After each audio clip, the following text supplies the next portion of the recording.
Buenas tardes, muchas gracias por haber acudido a esta charla de presentación de La historia no se repite pero rima, Dumile Feni, Guernica africano. Esto que presentamos hoy, veréis, o a lo mejor ya lo habéis visto si habéis estado arriba en las salas de colección, no es tanto una exposición, aunque tenga el formato de una exposición, como una intervención de historia del arte en la propia colección del Museo Reina Sofía.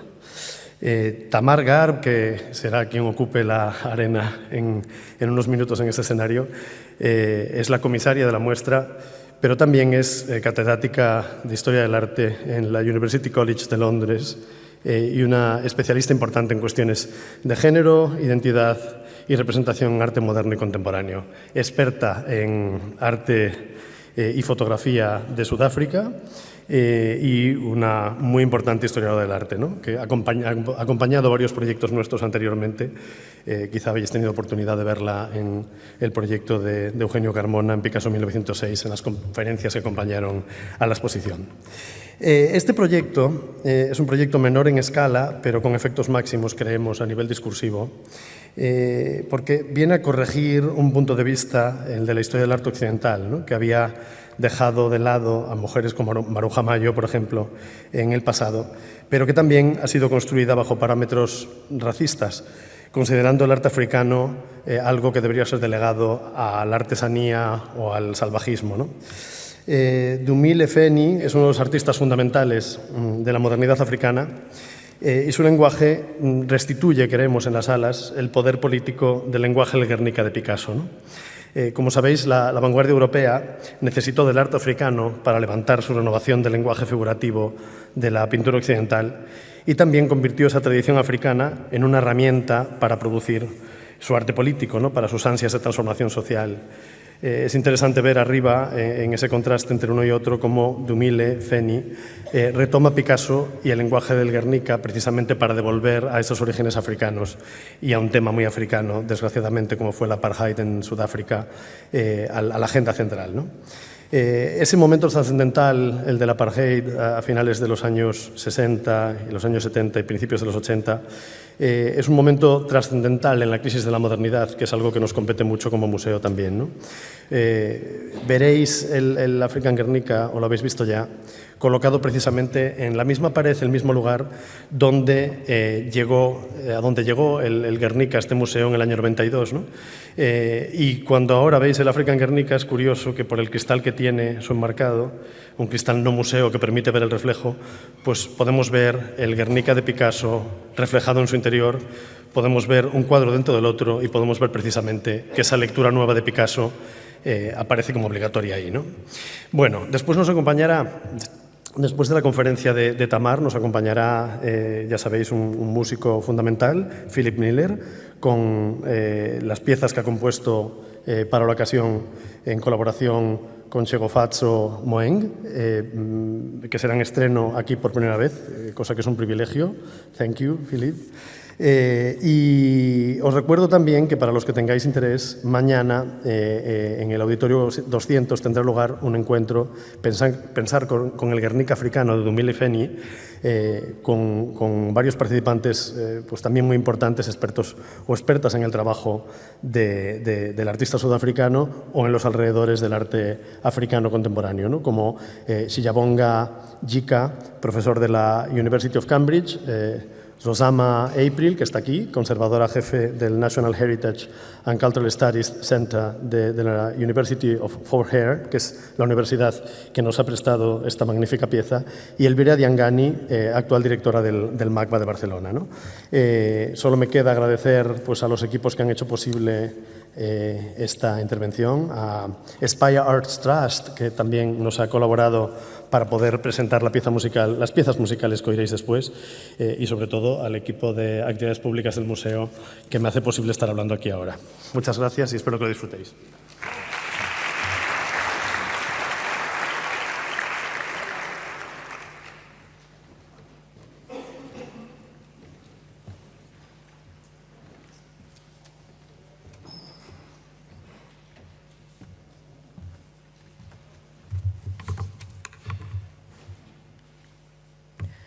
Thank you very much and welcome. It is an extraordinary moment for us who have worked on this incredible juxtaposition for the last couple of years. We are immensely grateful and moved to be here at the home of Picasso's Guernica and to see facing it upstairs, some of you will already have seen it, the African Guernica. And we pay tribute to our colleagues at Fort Hare who are here with a delegation who have given us the gift of this loan and with whom we've been working for the last couple of years. To bring an incredible drawing like this out of storage is no mean feat.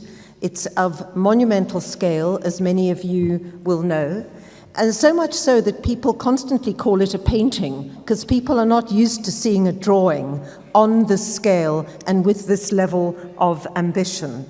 But the proposition of the show is to put these two canonical works alongside each other, side by side or opposite each other. And I use the word canonical advisedly.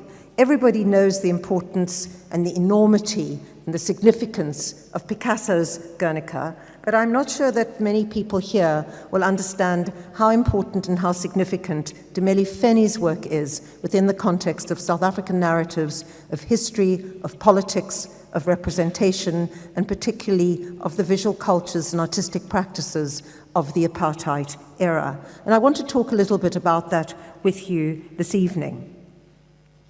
So the point of the exhibition is to ask the question of what it is that these works have to do with one another. Of course, we know that Picasso was produced in 1937 as a response to the Nazi and Italian bombing of Guernica.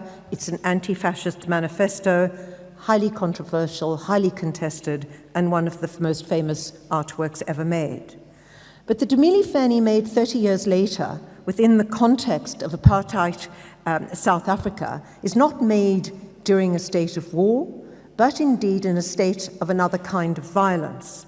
The violence which was in place through legislation that brutalized and dehumanized the significant majority of the population, impoverishment, slow violence due to the imposition of certain kinds of labor laws and laws of habitation, laws of sexual congress, laws of relationships, the whole panoply of laws, the legal system that made up the racist regime of apartheid South Africa. This is a work that's made within that context. How it articulates that context, how it speaks to the violence of the time and the brutalization of the population is up for question. It's not an illustration, it's not a piece of social realism, it is indeed a work that questions the relationship of art, the relationship of the imagination, the relationship of making and creativity and creative ingenuity in the context of fascism and totalitarian rule. So I think that it's quite important to think of these as two canonical anti-totalitarian totems that are brought here alongside one another, but that might actually use different kinds of pictorial languages, even though we might notice very particular synergies between them. It opens up the question of modernism as invented and viewed from an African-centered perspective. Dumile Feni is working in the context of Johannesburg in the 1960s, very, very cognizant of work produced both locally and abroad, and is in himself very much working as an ambitious modern artist. And I want to draw a picture for you of that world that he inhabited during that time. Here, just to give you a sense of what the man looked like, is a photograph of Dumile taken in 1966, around the time that he's working on the African Guernica. There's nothing folksy or rural or traditional about him, using these words in inverted commas. He's very much an urban artist who is identifying with other artists in the metropolis of Johannesburg in the 1960s. It's true that you might think of the mythology, the cosmology, the iconography of African Guernica as mobilizing an image that might have to do with the rural or with the provincial or with particular ways of understanding the world, epistemologies, knowledge systems, belief systems, culture, and values placed on certain animals and life. It may indeed comment on that, but that doesn't mean that Dumile himself is living within such an environment. I was doing some research in London a couple of weeks ago, and I came across this interview with Dumile done in New York in the 1980s, when he was already in exile in New York. And in this article, published in a magazine called Art and Artists, he recounts what happened the first time he saw a bull or a cow. He says, "You know, I was someone growing up in the city who had never seen a cow. The nearest thing I could think of was a big black roach." So I give you that because I think when you first look at African Guernica, if you're not aware of the background of this artist, you might imagine him to be a rural inhabitant of a small town or of the countryside, used to growing up in a bucolic environment or an environment which is full of bovine presence, bulls and cows, etc., but nothing could be further from the truth. And when we look at the context within which African Guernica was first shown, we have to imagine a modernist white cube interior. This is a series of photographs of Gallery 101 during the 1960s, showing the kind of modernist design, cultural production. There's a whole sorts of things, craftwork, artwork, sculpture, painting, furniture design, etc. Very obsessed, for example, with Swedish furniture and Danish furnishing design. This is the environment in which the African Guernica was first shown, and it very much positions itself as a modern work made to be seen within a modern gallery and indeed exchanged within a modern art world and a modern art market. So here you see a photograph of Dumile at his opening in Gallery 101. On the left, you see the renowned South African educator and artist Cecil Scottness, who was one of his associates at the time. And on the right there, I think I have a pointer. Yes. This is the woman who owned the gallery, called Madame Hengi, and she or one of the other associates might have been the person who actually named the work African Guernica. This we don't know. On the right, you see Dumile Feni and another famous South African figure, the photographer Omar Badsha, Durban-based photographer at that time, at the Durban Art Gallery on the occasion of a Dumile solo show in August 1966. And here again, you see that the work is shown against white walls, in a white space, in a modern environment, and that he sees himself very much as a modern artist, showing in this kind of a context. So let's look a little bit at the African Guernica itself as shown in Gallery 101. One of the things that I've been trying to stress a lot today to various groups who have been walking around the exhibition with me is the extraordinary scale of this drawing, its ambition and its scale. We could use the words epic or monumental to describe it. And of course, in terms of its ambition, it is made to be inserted into the space of art as a reflective, speculative, philosophical work. It's highly self-conscious. It may be engaged with the mythological, perhaps even the allegorical.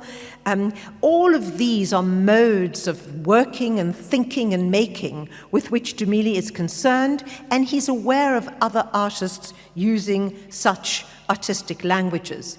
He's interested in the idea of a figural fantasy, and this is indeed such a fantastical or phantasmatic construction. It's executed on newsprint, very, very cheap materials, the kind of materials that were available to Dumile at the time. It's pasted together in two equal halves. You see the seam across the middle over here, and that's very visible when you see the work in the gallery. It measures 3 meters square, so it's unprecedented in terms of its scale as a finished piece of work which is monumental and massive, at the scale perhaps of a mural or a fresco or even a cave painting. And I say the word cave painting because Dumile himself talked a lot about how historic cave painting from people, so-called Bushmen, San or the Khoi, he called them Bushmen himself. He identified very strongly with that cultural heritage, even though he's of very mixed heritage. But he talked quite a lot in his life later on of being extremely indebted to some of the oldest painting forms in the world that are found on cave faces. So important then to think about the scale and ambition of the work as a drawing. Important also to think of what its physical qualities are as a drawing. Drawing is a very different thing to a painting. It's made in charcoal. Imagine the charcoal held in the hand, close to the body, moved with the wrist, body close to the drawing, probably made on the floor of his bedroom that he was living in at the time, folded up and put in a cupboard afterwards for many, many years. But very much a tactile work made in this extremely manual way as a drawing rather than a painting. So what is the relationship, or how might we speculate about the relationship with Picasso at the time? And what is the difficulty that we might want to think through in relation to the conjunction between these two works? That Picasso, I beg your pardon, that Dumile knew the Picasso at this time in Johannesburg is absolutely certain. Picasso's Guernica circulated in Johannesburg like it did all over the world, in studios and galleries, via postcards, via magazines and books, via art journals. Everybody read everything in Johannesburg if they could, or if they were interested in art, if they were living an urban life that was surrounded by artists and libraries and galleries. They were certainly exposed to Picasso's Guernica. Even something like the Cahiers d'Art that was published in the late 1930s, which already published all of the, or many of the preparatory drawings. Something like that would have been available in the studios of Johannesburg. Most famous of all at this time of Picasso's was the dove, the famous Dove of Peace that he had made in 1949. People knew this work, and speaking as I did with Albie Sachs, who some of you may know, one of the great judges of the Constitutional Court, who was a friend and acquaintance of Dumile Feni's at this time in the 1960s and later in the 1970s, Albie Sachs has assured me that this Dove of Peace was very, very much a loved icon in Johannesburg at the time.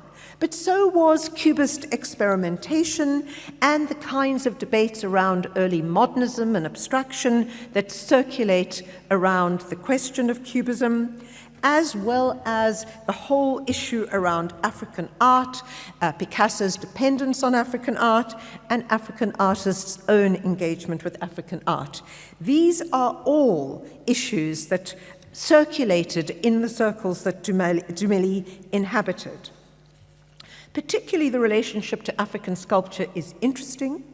Of course, whether we think of it as a formal catalyst for the development of abstraction and for the dislodging of perspectival vision, or if you think of it as Picasso also did, as a signifier of magical and spiritual power that defies the logic of Western reason and thought, African art has, for the European eye, signified everything from the so-called primitive to the sacred, from the product of a so-called childlike savagery to the manifestation of sophisticated abstract design, from the status of an anthropological artifact to that of a fetish or a totem or a work of art. There is a huge amount of literature about the way in which African art informs modernist practice, and Picasso's work in particular.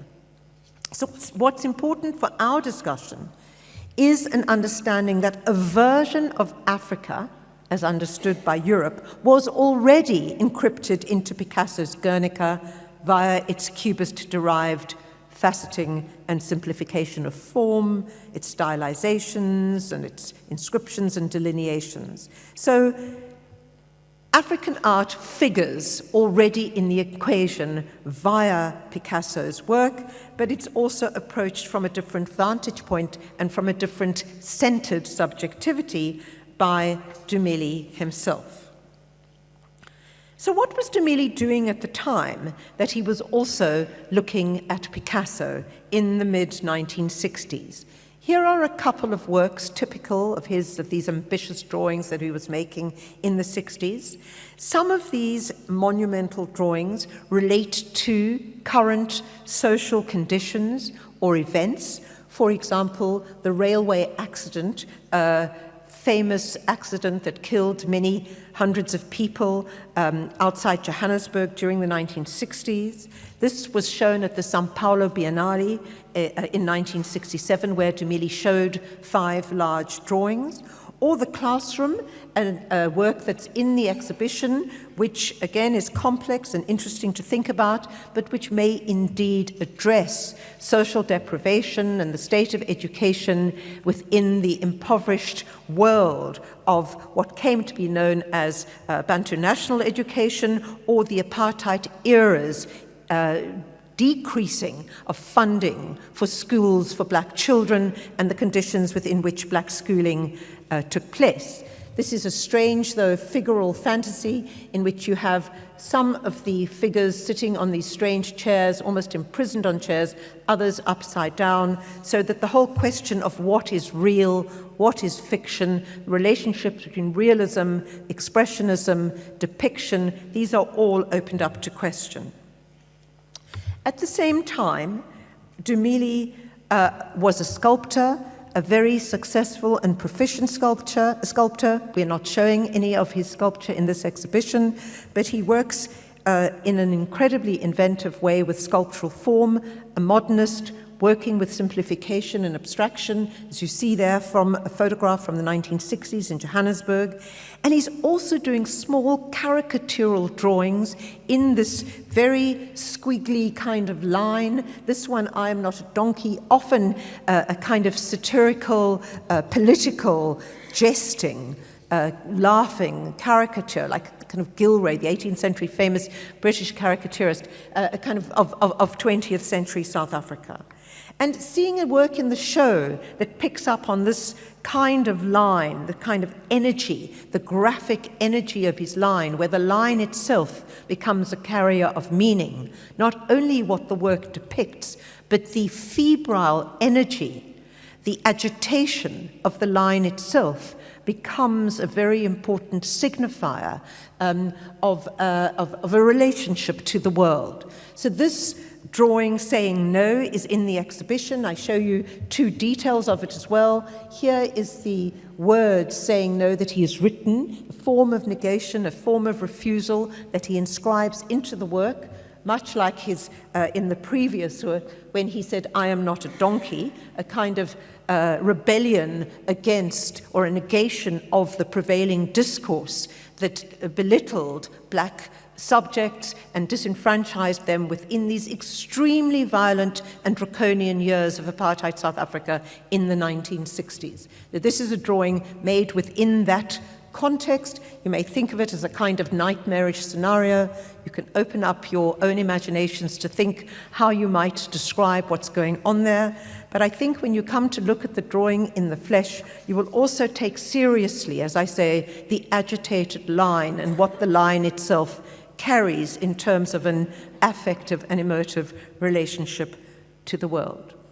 So what were the circles that Dumile was moving in Johannesburg in the 60s? Just to give you some idea, there is an extremely adventurous, progressive, modernist art world amongst black artists at the time. Sidney Khumalo's head you see on the left, Ezram Lagai, the prisoner, a friend of Dumile Feni's, or Louis Makubela, the most wonderful artist who deals with abstraction and simplification in his wood collectors here.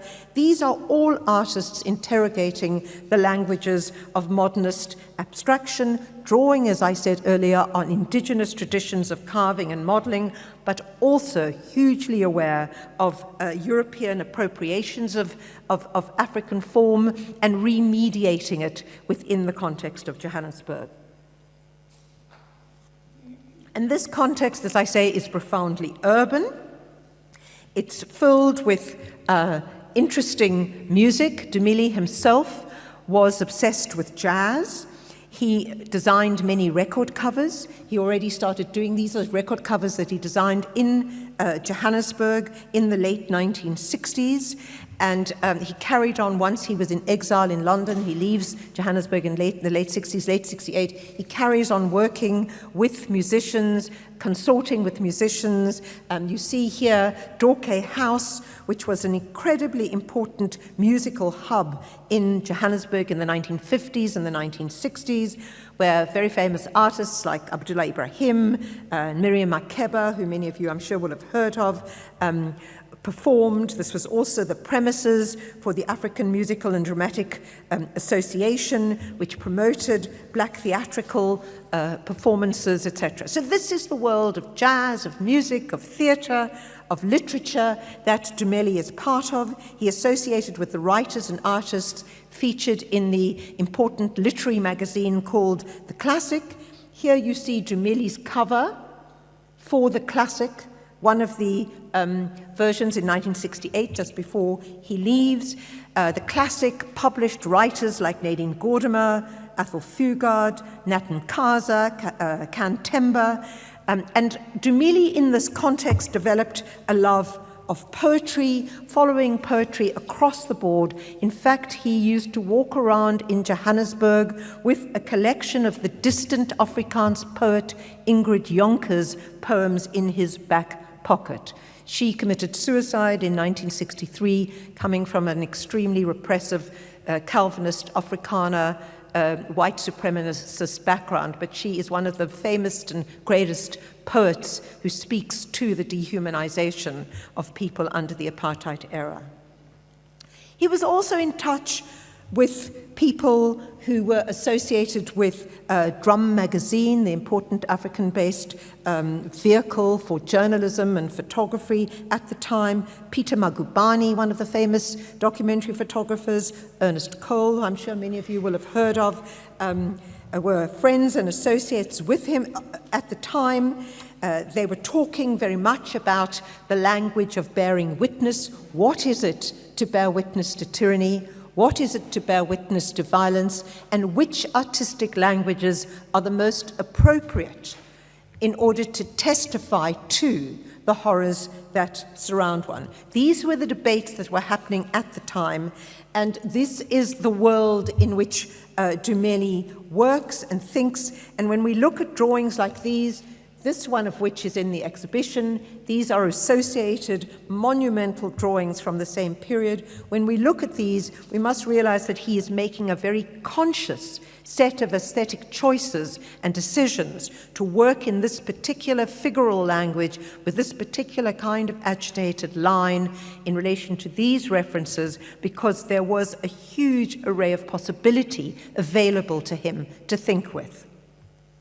So he was very much admired in Johannesburg in the 1960s, so much so that he was given the moniker the Goya of the townships.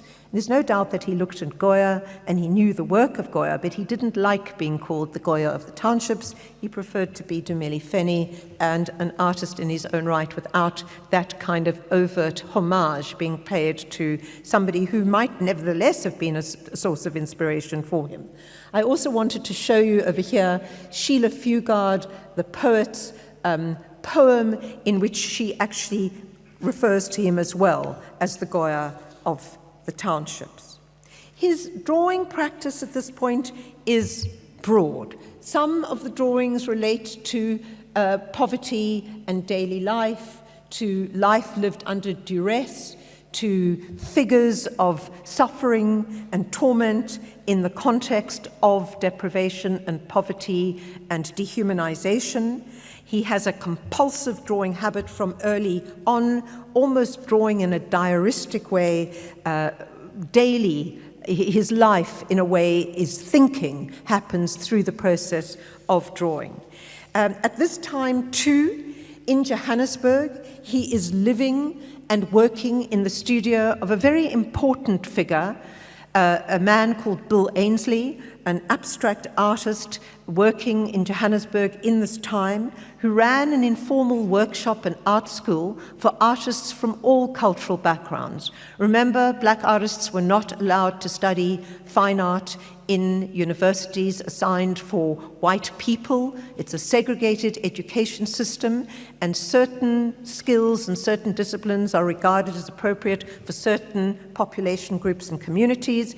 Nobody could see the point of black artists studying fine art. If they were to study art at all, they were sent to teacher training colleges or craft-oriented schools, and they were encouraged to produce tourist art or curios or craft work, weaving, tapestries, etc. This idea of fine art as an ambitious practice, which is philosophical, which is poetic, which deals with aesthetics and high-minded topics, was not regarded as the remit of black artists at the time, but Bill Ainslie created an environment in which black artists could cohabit with white artists. They were surveyed by the security police, they lived under duress, there was a lot of surveillance and repression and censorship going on at the time, but nevertheless, many artists, Dumile Feni included, could flourish in that environment. Dumile lived in Bill Ainslie's house, but he was never a student of Bill Ainslie's. He was not interested in formal education. He did not go to the life classes, but he did have access to all the books, the library, the talks, and the poetry readings that happened within that space. And amongst the artworks I think that he got to know in this environment was, of course, Picasso's Guernica. I'm sure that it was absolutely talked about at this time, not only because of its extraordinary visual language, but because of the debates that are going on in Johannesburg at the time about what the relationship is of art to politics, to political commentary, to social oppression. So here we are in the 1960s. Here's a photograph of Dumile with a drawing in process from the 60s, but he's working alongside his friend Ernest Cole, who had to leave South Africa towards the end of the 1960s because the extraordinary archive of photographs that he had produced documenting the tyranny of apartheid-era legislation on black life, which was subsequently published in New York as the House of Bondage. This was the environment, yeah? So there he has Ernest Cole. They're talking about what the role of the artist is at the time. But Ernest Cole made a series of photographs that never made it into House of Bondage. And these were photographs which were called Black Ingenuity. They were not the photographs of the horror, the poverty, the oppression, the exploitation of the body and the labor of black people. Instead, he also made a group of photographs about what one might want to call black creativity, ingenuity, joy, music, art. And in one of those photographs, here is Dumile Feni at an opening in Johannesburg. Of course, this doesn't make it into House of Bondage, because House of Bondage has a very particular editorial remit, which we understand is to show the horrors of apartheid. What it doesn't show is that at the same time as you can live under a situation of extreme tyranny, human beings have extraordinary resources to make of their lives something rich, to play music, to write, to read, to make art, to love, to dance. And South Africa is no different. So it's now very interesting to look at those Ernest Cole photographs, which include Dumile Feni in them, and to think about the complexity, the depth, and the range of lived experience in Johannesburg in the 60s. And that, of course, leads us to thinking about, again, the artworks that surrounded him, the incredible creativity and energy that he was exposed to, the kinds of works that led him to engage with and to produce kinds of dialogues that unearthed. We look over here, for example, at Ernst Mantoba, you look at Malangatana Ngwenya, the Mozambican famous artist. These are all artists who are working with traditions which bypass national borders. Yes, they are looking to traditional African modes of making and looking, but they're also looking to Europe, and they feel absolutely entitled to raid the world with supreme confidence. Why should they be confined to some kind of indigenous essentialism when they can also occupy a world in which everybody can participate and can share in the visual languages and the philosophical speculations of the world? So Picasso becomes a signifier, you might say, and he's not the only one, but he becomes a signifier for an engagement with a much wider world, which does not surpass the local or the indigenous. It does not replace it. It complements, it supplements, it puts pressure against it. It opens up a dialogue for real creative encounter. And when we look at the African Guernica, as I'm sure you all will in detail, you'll look at the various parts of it and wonder, I hope, as to what they might signify. Here are just my details to just draw to your attention various aspects of the work that might open up speculative inquiry. There's room still for a huge amount of research and work on this particular extraordinary drawing, its relationship to surrealism. I am very fascinated by the way in which eyes seem to proliferate over here, very much like they do in Picasso. What is its relationship to surrealism as much as to cubism, to modernism, to African art? And what is the role of the artist in relation to all of this? And I have enjoyed looking very closely at this work and wondered a lot about this figure. That figure over there, if you look at what he has in his hand, he seems to have a crayon. Is this the portrait of the artist as a kind of Pieta-type figure in the arms of the cradling mother? He loves the image of the mother and child. It recurs in many, many works. I ask these questions very openly. I explore them to some extent in the booklet that you may all pick up in the exhibition space.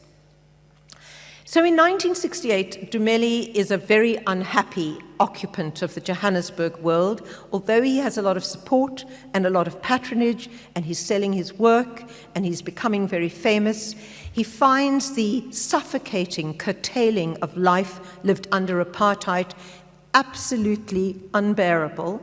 He's involved in various relationships across the Calabar that end him up in jail. He's imprisoned also for being seen to consort with people who are politically very engaged and active. He's a thorn in the side of the repressive, censorious apartheid government. And he works very hard to get a passport through the sponsorship of various people in London and to leave South Africa in 1968, where he goes to live in London, and he's in London throughout the 1970s in exile, an experience which is not a happy experience. Here we see him in a photograph with the musician Louis Maholo. They were exiles together in London in 1971. He showed at the Camden Art Centre's very important contemporary African art exhibition in 1970. He showed at the Grosvenor Gallery in London. He had a life as an artist in London, but his life there was filled with longing and always wanting to be where he was not. So no sooner did he get to London than he worked very hard to get to New York, and he gets to New York, and there he continues to work obsessively with imagery that is drawn from the archive of apartheid. This extraordinary drawing that you see upstairs is the drawing based on Sam and Zima's iconic photograph of Hector Peterson, the child who was murdered by the South African security forces in 1976 during the Soweto riots. It's one of the famous newspaper photographs of the time. Now, when Dumile was in London in the 1970s, he, straight after these very riots that he's referencing in this work, he does what I think is an extraordinary drawing, and a drawing which I wish I would have known a while ago, because I only discovered this drawing a couple of weeks ago. It's called A Homage to Soweto. It's made in 1977 in memory of the Soweto riots of 1976. And in it you will see some words that are very, very hard for you to read, so I've put them up over here in both Spanish and English. Some of you will recognize the lines from Pablo Neruda's poem, I'm Explaining a Few Things, written in 1937. It was Pablo Neruda's response to the fascist bombing of Guernica during the Spanish Civil War. And Feni relates the blood on the streets that Neruda is talking about in relation to Guernica to the blood in the streets in Soweto, the blood of children.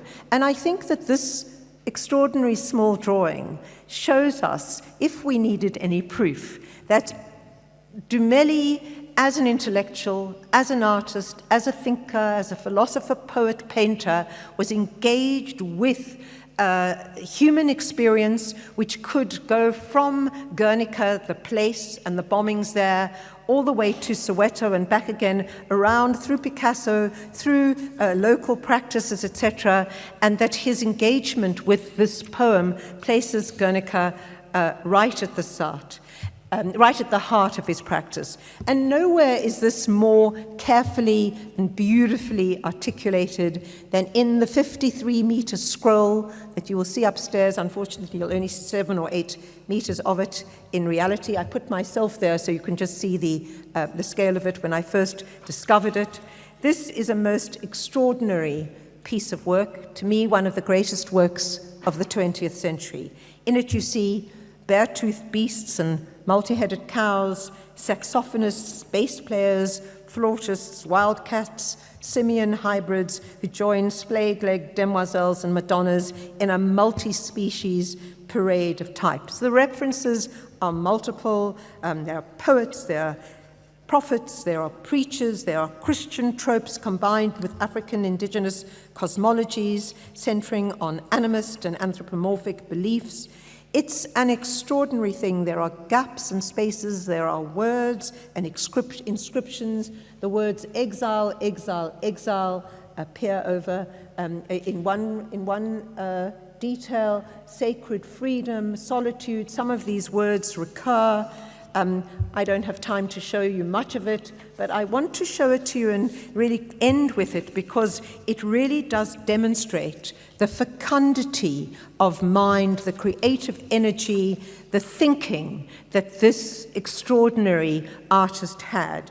And when we look at this pictorial diary that he made in a room in London in misery and exile, and we think about the relationship of Dumile Feni's work to Picasso, to the African Guernica's relationship to Picasso's Guernica, it's worth ending with some lines from Ingrid Jonker's poem. Ingrid Jonker, as I said to you, was the Afrikaans dissident poet whose words Dumile Feni kept in his pocket.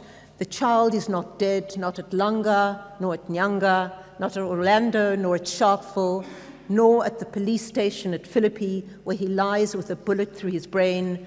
The child grown to a man treks through all Africa. The child grown into a giant journeys through the world without a pass. And that is how I think of Dumile Feni, journeying through the world without a pass. Thank you.